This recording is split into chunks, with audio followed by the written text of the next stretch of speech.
Good morning. Karen, am I a little loud? Oh. Is this better? Okay. Welcome to the Unitarian Coastal Fellowship. If I put it further away from my mouth, it's better, right? There we go.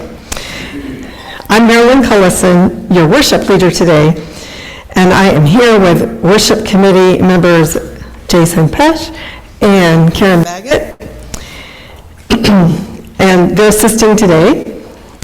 And I want to thank our ushers, some of them are still outside, and I want to thank our choir director, Tom Cullison, our accompanist, Megan Smith, and then Karen and Barbara on AV today. Did you know that UCF has a rich history of lay-led worship services? Before we hired a minister, and this was way back in Susan's days, she's still here with us. No, I'm trying to be funny.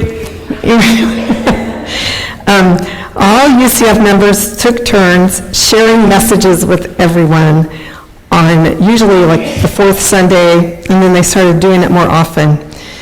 And so today, we still have a worship committee that, along with our past president and our future minister, meet once a month and make a plan for our Sunday worship. And we brainstorm topics and guest speakers. Sometimes we have lay presenters. Sometimes we have a guest speaker, like a guest minister. And it's once a month that we have something else other than our minister. So it's a group effort. We all take turns, and we deliver a worshipful service that's intended to pose questions and create a spiritual place. It's to invite you to think, but it's never intended to be a perfect production. I want to say I've enjoyed being your worship chair, and soon it'll be time for me to hand off this role. And so I invite each and every one of you, all of you, to participate in some small way in our worship services. And if you're interested, and I hope y'all are, come see one of us on the committee. Do we have any visitors in the sanctuary today? And if so, we can bring you a mic if you want to introduce yourself, and if you prefer not to, that's okay too. But we can only hear you on Zoom if you use the microphone. Thank you. You got to push it, yeah.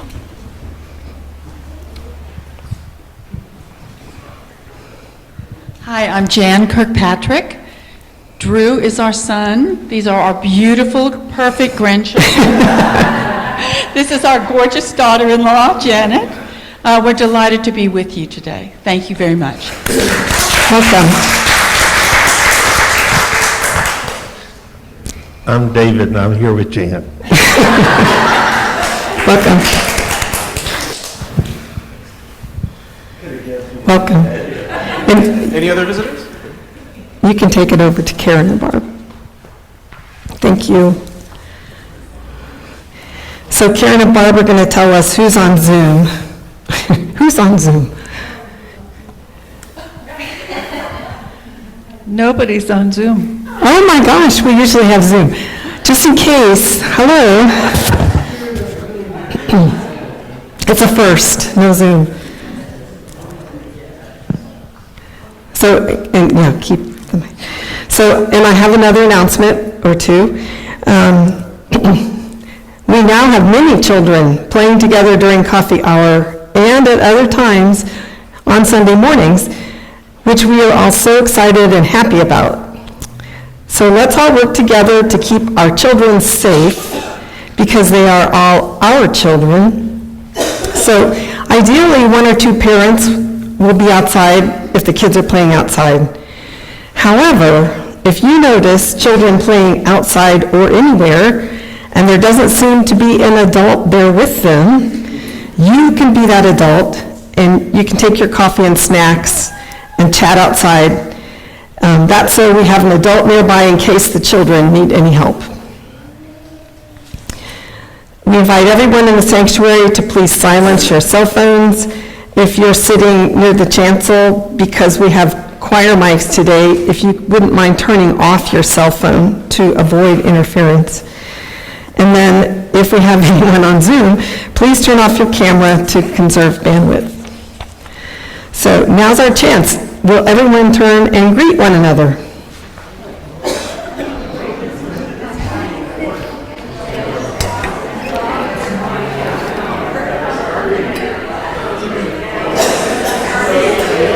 So I should turn off my cell phone.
Tomorrow is Memorial Day. It's a day when we pay tribute to those who made the ultimate sacrifice for us. And we offer our support to the loved ones who grieve for them. We honor the courageous women and men whose devotion and generosity to our country helped preserve our freedoms. Our opening words are from The Larger Hope by Reverend Michael Schuler. If you are proud of this church, become its advocate. If you are concerned for its future, share its message. If its values resonate deep within you, give it a measure of your devotion. This church cannot survive without your faith, your confidence, your enthusiasm, and your generosity.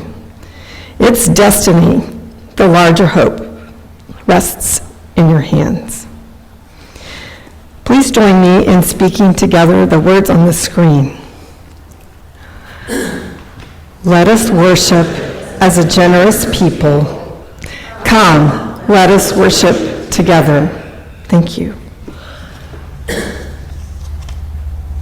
Jason. Our chalice writing words are by the Reverend Eric Walker Wickstrom. That's a tongue twister. We light this chalice for all who are here and all who are not. For all who have ever walked through our doors. For those who have yet to find this spiritual home. And for those we can't even yet imagine. For each of us and for all of us, may this flame burn warm and bright. And we also light our peace candle to remind ourselves that peace is a process that requires work. That peace is not merely an absence of conflict, but the presence of justice. Please rise as you are able and willing to sing together the hymn 128, For All That Is Our Life.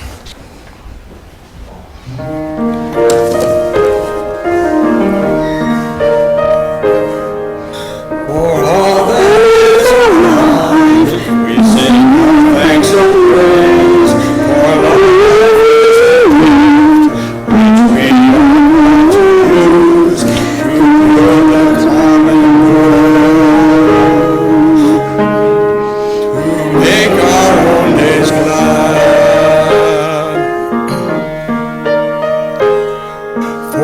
needs and others serve, for services we give, for work and its rewards, for hours of rest and love, we come with praise and thanks for all that is our life. For sorrow we must bear, for failure, pain, and loss, for each new thing we learn, for fearful hours that pass, we come with praise and thanks for all that is our life.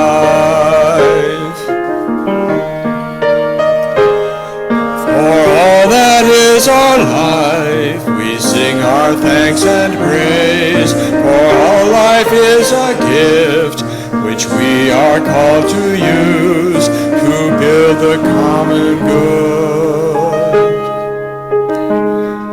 and to make our own days glad.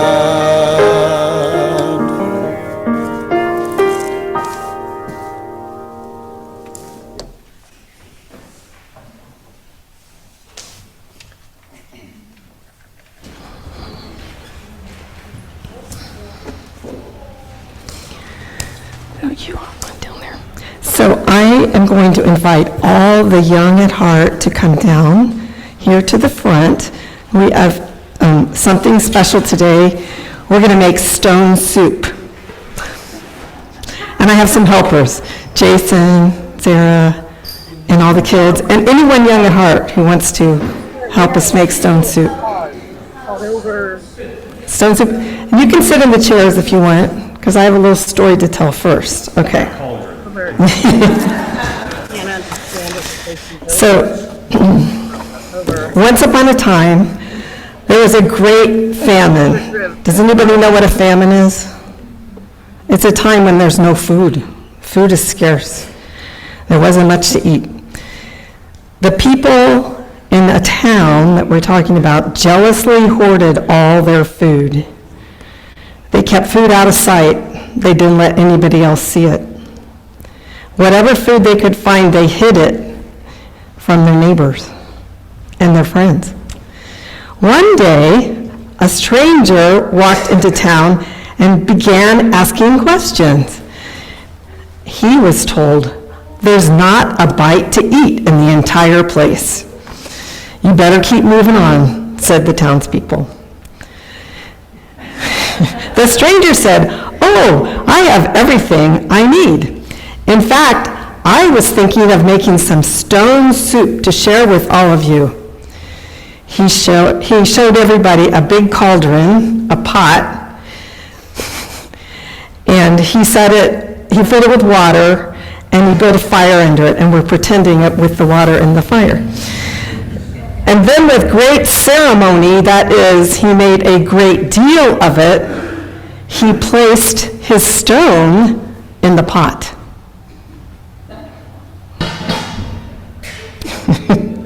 It was a very ordinary looking stone. So by now, hearing the rumor of food, most of the townspeople had come to the square or watched from their windows in curiosity as the man sniffed the broth and licked his lips in anticipation. Hunger began to overcome everyone's skepticism. Skepticism means you didn't really believe it was going to happen. So now they believe that there really was going to be food, a pot that was going to become soup. "Yum, yum," the man said loudly. "I do like tasty stone soup. Once upon a time, I enjoyed stone soup with some friends, and one of them happened to have some carrots to add to the pot. Oh, how those carrots sweetened the broth." One of the townspeople said, "I may have a carrot or two," and fetched means found it and brought it, the carrot and put it in the pot. Others in the village soon began to recall their soups, and as they did, the few items tucked away, hidden in their cupboards, which are on the table down here, came to mind. One after another, the people in the town went home and returned with some potatoes, onions, greens, beets, peppers, cabbage, celery. It's a very loud cauldron.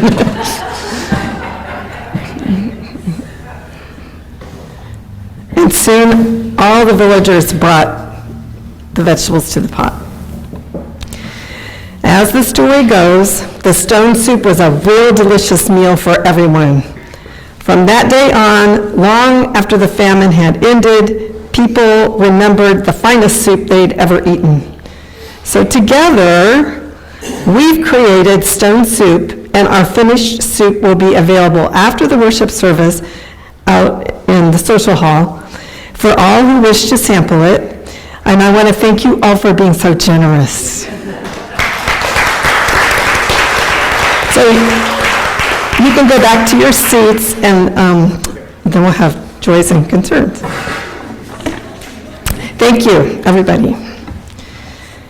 Every week, we make some space and time to be human and celebrate our joys and grieve our sorrows together.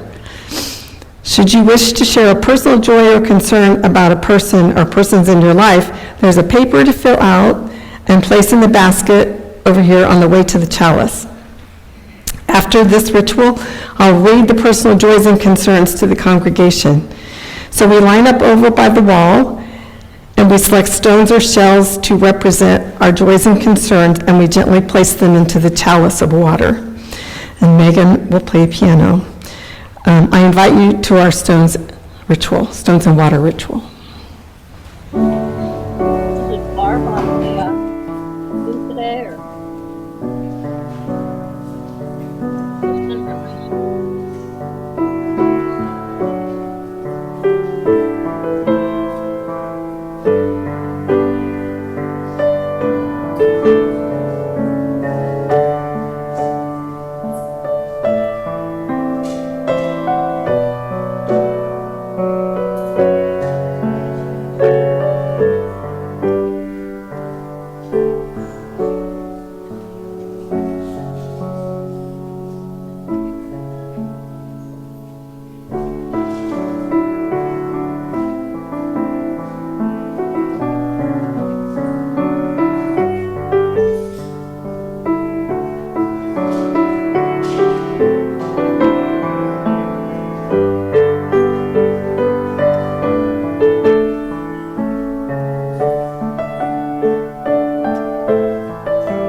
The first stones are for victims of accidents in our communities.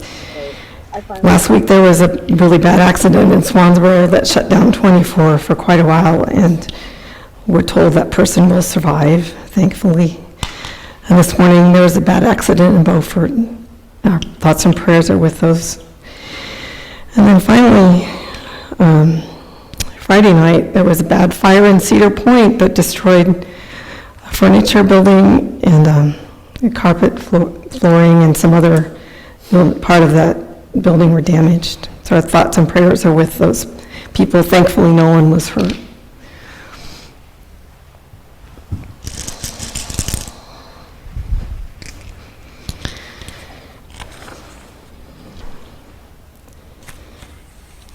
Pat White came home with Jackie and Ron on Friday, and she's home with them under hospice care. And this stone is for Pat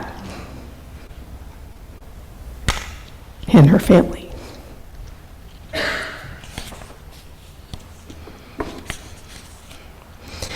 Tom Cullison placed stones this Memorial Day in memory of Lieutenant Paul Foltz and Lieutenant Joe Lacey.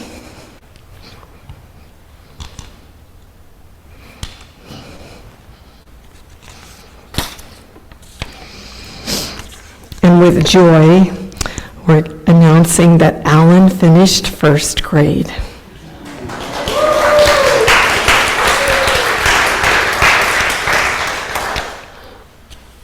And our last joy is that last week, Miriam Green completed her 5th and final radiation treatment for breast cancer.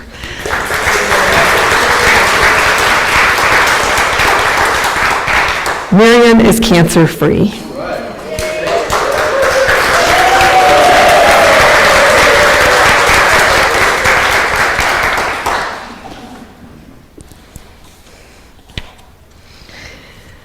Generosity is not conduct that's optional, nice to do, feel good, or one-upmanship. It's a way of being, a moral imperative that calls us to work to create a more just and compassionate society. By the light of this chalice, let us together take a moment to hold in our hearts all known to us and unknown who are struggling. For the sorrows and concerns shared here, may you feel our sympathy and compassion. Let us take a moment to open our hearts to joy, ours or that of others, known to us and unknown. We join you in celebration. For all that remains unspoken, both joy and sorrow, may the caring of our community offer you both kindness and hope. Would you please join me in singing the children to their classes? After the children go, the choir's going to assemble to sing the Rose.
Now I invite you into a moment of silence and meditation.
Contrary to a narrative of scarcity, which breeds fear and hoarding, a theology of generosity invites a mindset of abundance. Generosity emphasizes trust, gratitude, and a willingness to share with others. It challenges those behaviors when and where life is viewed as a zero-sum game. The folktale Stone Soup transforms fear and hoarding into abundance. This is an old story with many different versions that have appeared over time in different settings, characters, and plot lines, but the result is always delicious soup. Cactus soup begins with a cactus thorn and is set in Mexico. Bone soup features a monster Finnegan who persuades a town of monsters to help make bone soup.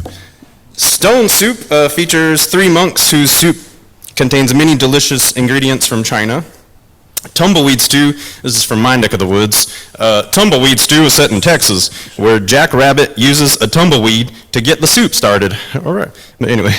Bone button borscht occurs in Eastern Europe, and a beggar takes a button made of bone from his coat to start the borscht. Perhaps the best known is the 1947 version, where three French soldiers enter a small village with the promise of making a delicious soup with nothing but a stone. Out of assumed scarcity, each villager is persuaded that the ingredient that they are hoarding is the very one that will transform the soup from merely good to magnificent. But the story has more lessons to teach. The stone becomes a soup, and it's kind of like this unpacking of things. One thing expands, more. That's how I saw it. And the stone becomes a soup, and then the soup leads to a feast as bread, a roast, and wine are set out. The feast then can turn into a celebration with singing and dancing. And then the celebration can result in hospitality as homes are opened. And as the instance with the soldiers, they are offered the best beds in the village in which to sleep. The hospitality was followed by gratitude for the lesson of how to make stone soup so they would never have to go hungry. Such abundance from a stone, but the rest was made possible through generosity. It's a story about generosity and community and the common good.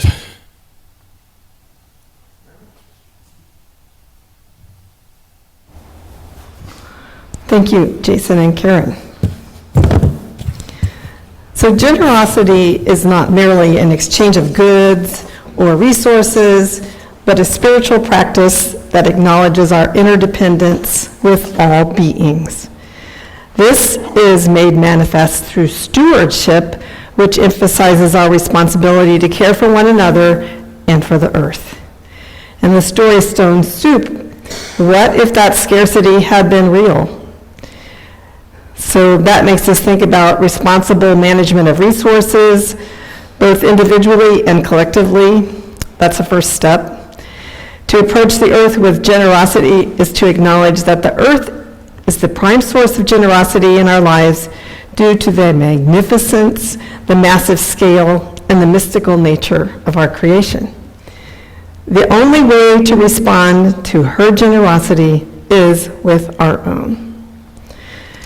So the message today is from a piece titled Generosity by the the Unitarian Universalist Reverend Scott Alexander, and he was one of my ministers up in River Road in Bethesda. In this, Reverend Scott talks about spiritual, financial, religious, theological, and emotional generosity. The spiritual quality of generosity, that quality of being human that really opens us to full and joyful living and makes us truly good and kind persons, is much more than simply opening our checkbooks now and then and sharing from our financial abundance. Being spiritually generous means that day in and day out you give freely of yourself, pouring yourself out to the world, giving time, giving care, giving attention, giving support, and sharing concrete resources and possessions of all sorts freely from your inner reserves, so that others might be enriched and blessed. Spiritual generosity happens when we set aside our quite natural human instinct to keep and have and hoard, and risk sharing our many forms of abundance with others. While the miserly and the greedy seal their lives away from the world, there are those who give freely out of themselves and their abundance. They are the human beings who, in the end, lead the richest and most joyful lives because they are fully a part of life's holy give and take.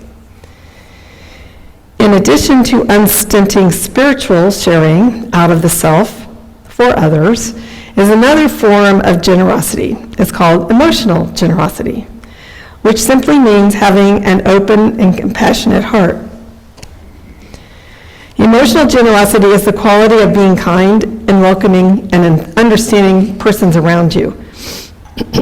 In all of their limitations, their imperfections, and their flaws, emotional generosity means that you give other human beings the benefit of the doubt, that you cut them some slack, and that you are slow to be harsh, condemning, or judgmental. And I'm imagining myself out on the road driving, thinking, how can I do that when I drive?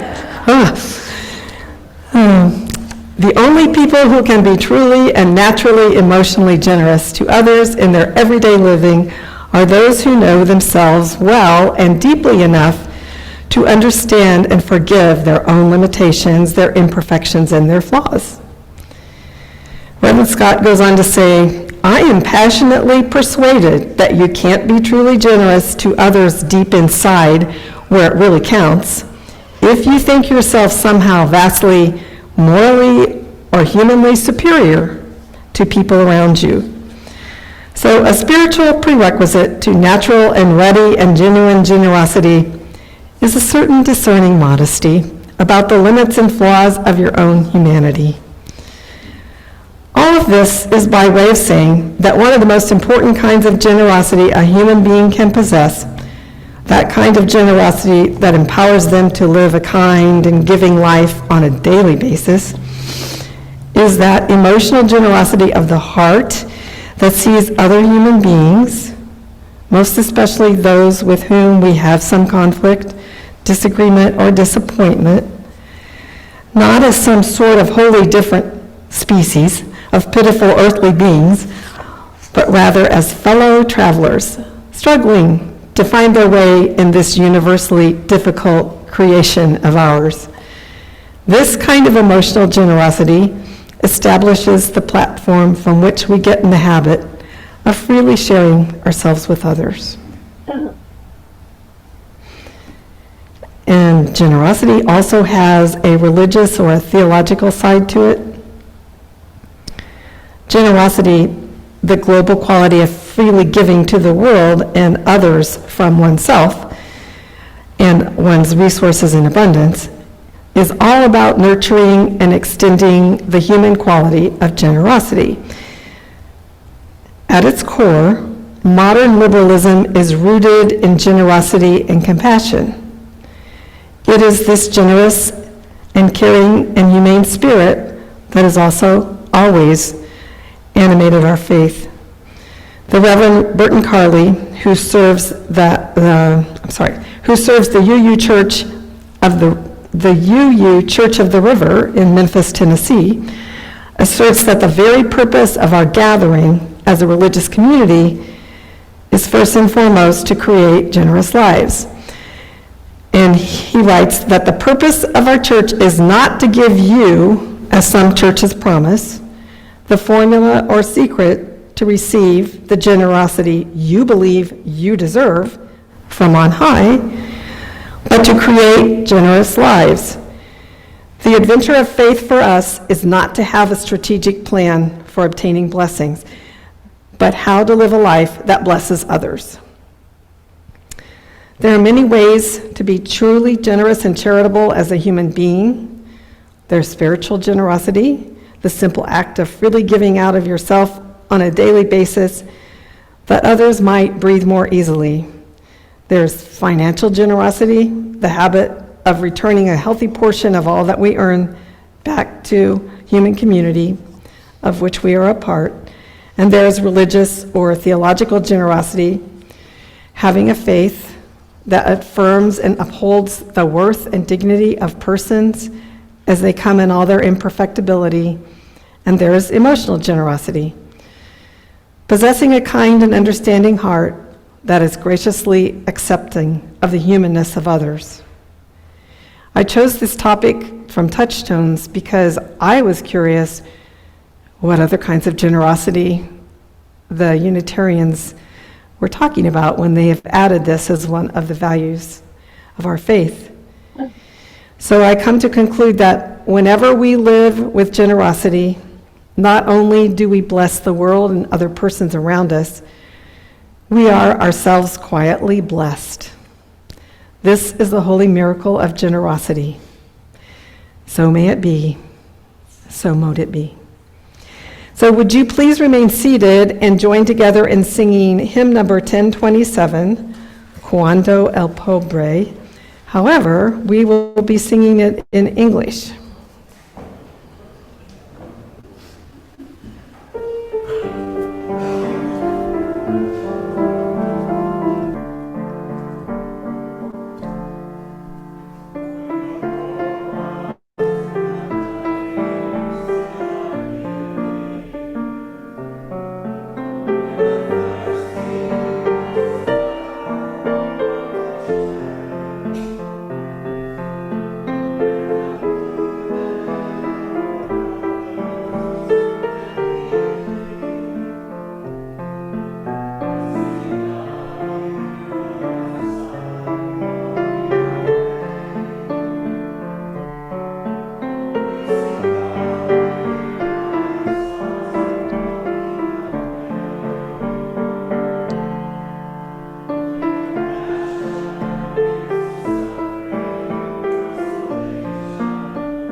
here by our side, walking our way.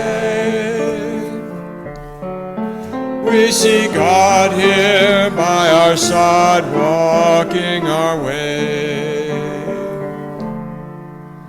When the goodness poured from heaven fills our dwelling, when the nations work to change war into peace, when the stranger is accepted as our neighbor, we see God here by our side, walking our way. We see God here by our side, walking our way.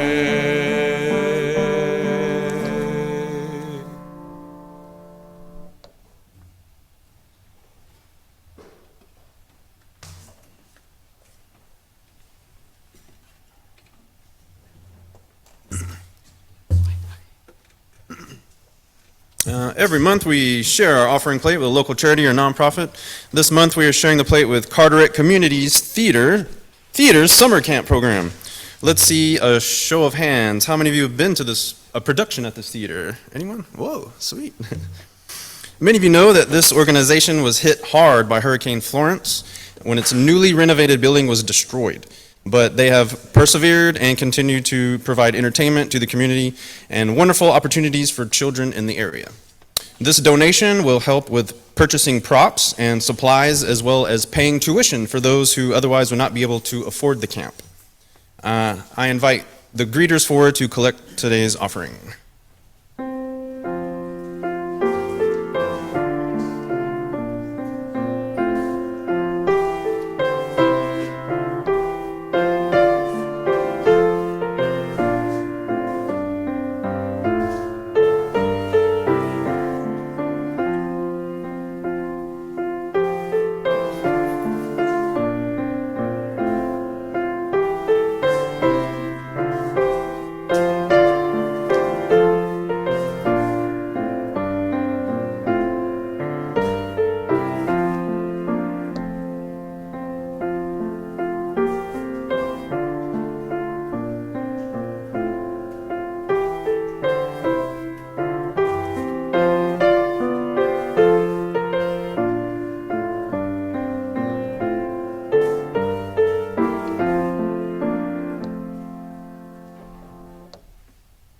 Please join us in blessing this offering with hymn number 402, From You I Receive.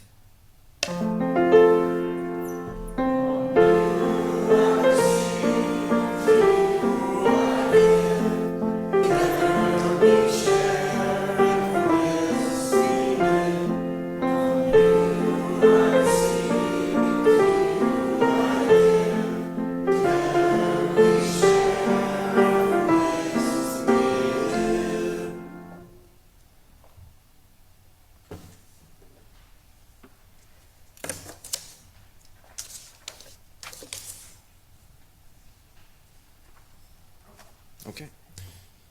Now we're going to extinguish the flame on our chalice.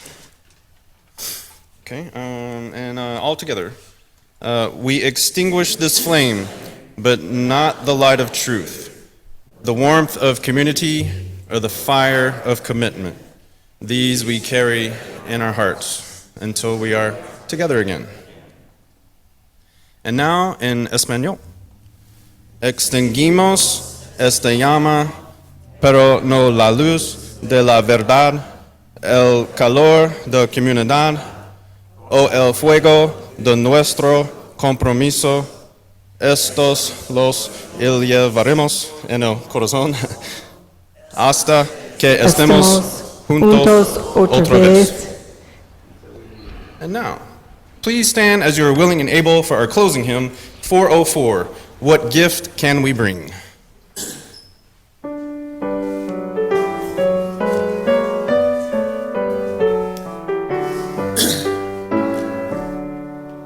What gift can we bring? What present, what token, what words can convey it, the joy of this day?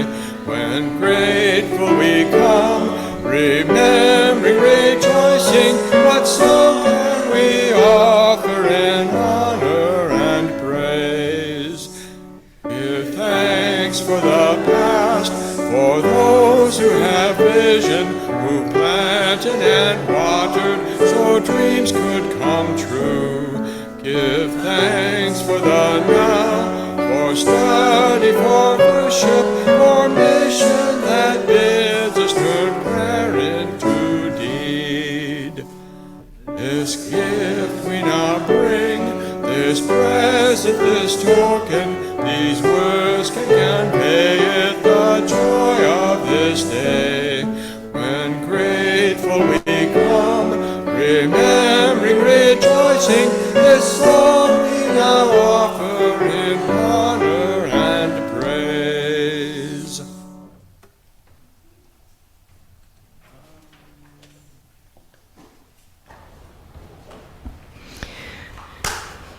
So we usually get in a circle and hold hands, and if you prefer not to hold hands, you can use bump elbows or stand in the middle of the circle for our generous community, for our benediction.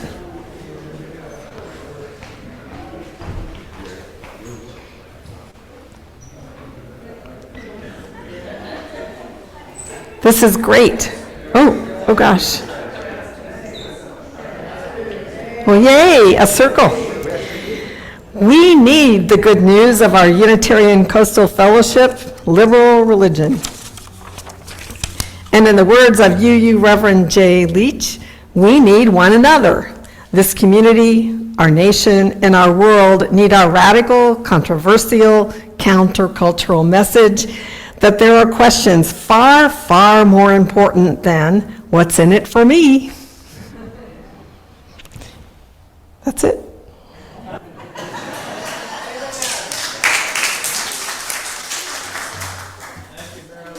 You're welcome.